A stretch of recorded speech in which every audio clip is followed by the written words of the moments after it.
There's 100 different islands in this sea. You don't need to check the compass. If I sail for you, you get your gold. You give me a galleon and a rowboat, I give you a single world event. Anything happens during that world event and I'm yours, no matter what. Anything a minute either side of that and you're on your own.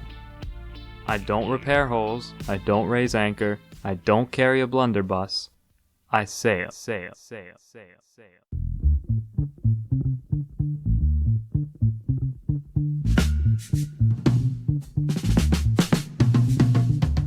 36 minutes ago, my friends and I finished a Fort of Fortune just to be attacked by the sweatiest and admittedly the best sloop duo we had ever seen. Upon realizing we were outmatched and out of materials, we stashed the key on our ship and set sail for the Red Sea. There, we managed to plunge our galleon deep outside the map boundaries. And certain that we'd robbed these reapers of their prize, we watched the map anxiously as they crept closer and closer to the key, until... What? Through some vile sorcery, they had retrieved the key from beyond the cold grasp of the black screen. Left with no choice, we sprung back into action. With our lucky spawn and the wind in our sails, we knew we could make it back to the fort before they did. And sure enough, we arrived with plenty of time to spare. As our helmsman steered our ship into cover behind a rock formation, the rest of us cannoned onto the island to initiate the next step of our plan. I love trolling. I love doing a little trolling. I still love gold, but I love trolling more, yeah. Two of us grabbed gunpowder kegs and hid in separate towers, while our last teammate tucked right next to the locked gate.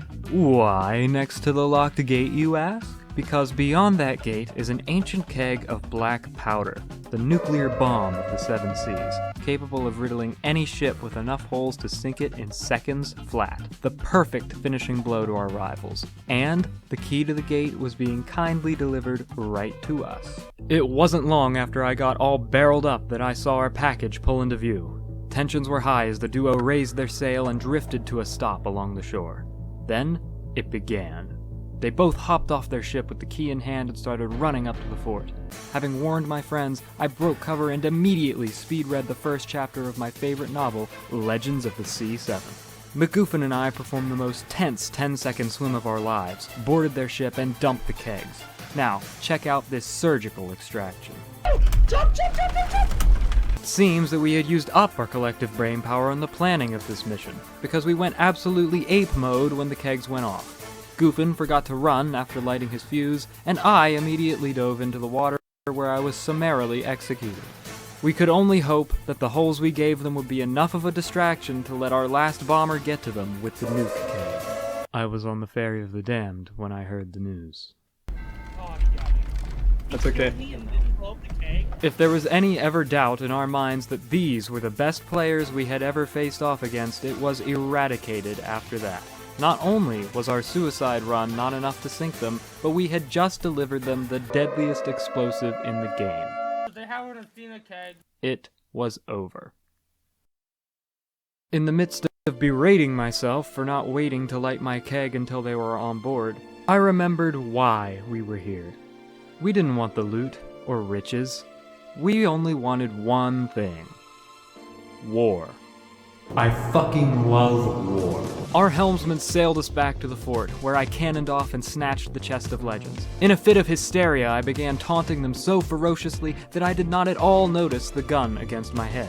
I was just readying to try and snag another keg off the island when we received even more bad news. He's blowing all the kegs. He blew all the kegs up in the fortress. Paranoid. Hitting them with more kegs was no longer an option, so we started chasing them for a turn, circling around the island endlessly. We were determined to ram them for one last glorious battle, and as our pursuit dragged on, our sanity was wearing thin. We engaged in advanced tactics designed to lower their morale. Alright, let's shift to the wind.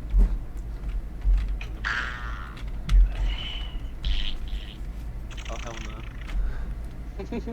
King Ass Ripper is out here. Their ability to resist such tactics was truly awe-inspiring. So, when that didn't work, we went back to the island to start stealing the loot. That got their attention. While we were hauling it down to the shore, they turned around and finally engaged us in ship-to-ship combat. Of course, they shredded our hull with cannonballs, but I kept waiting to hear the bang of the keg that would sound our demise. It never came, and that's when I saw it. There, nestled in the rocks, the ancient keg of black powder. Hope. When they gunned down my friend who was carrying it earlier, in their haste to escape the island, they had completely forgotten about it and left it behind. This was our chance. Knowing what had to be done and willing to sacrifice for the cause, I began the lengthy swim to the battle. Our ship was in bad condition, but we weren't done yet. I watched as Keter got like 7 consecutive shots on their ship, forcing them to abandon the wheel and spin in circles. This is the movie. Are you nailing them? Sure enough, he was nailing them. Don't let him steer. Don't let this be the end. But we ourselves had been nailed one too many times, and at that moment, our ship sunk. This was it, our only chance. My heart was pounding, the Jaws theme was playing in my head, and the enemy sloop was coming right at me.